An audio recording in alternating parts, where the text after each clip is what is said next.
Snoring, Bernard by Zachariah O'Hara. Bernard loved living in the zoo. He loved mealtime, playtime, best of all, nap time. But there was a little problem. Bernard snored loudly. One afternoon at nap time, Grumpy Gillis had had enough. "Snore somewhere else, Bernard," he said. Snore.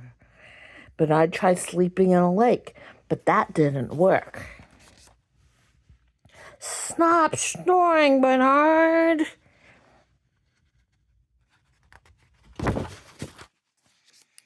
Snore. He tried sleeping in a fountain, but that didn't work either. "Stop snoring, Bernard." Snore.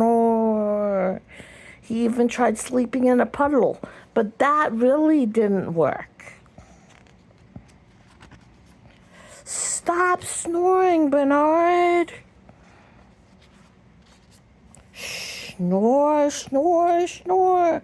Bernard was sad and lonely. He found a tucked away place, curled up by himself, and drifted off to sleep.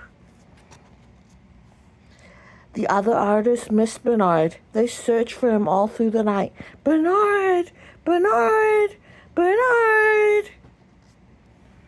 The next morning, Bernard woke up, saw hundreds of bats on the ceiling. "Excuse me," he said. "How did you sleep with my snoring?" "We didn't," replied a bat. "We were out all night and now we are trying to sleep. So please don't snore here."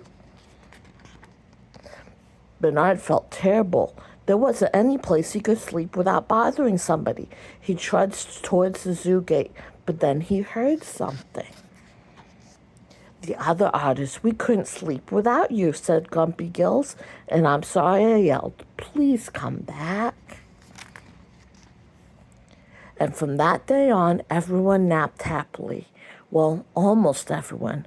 Good night, Bernard.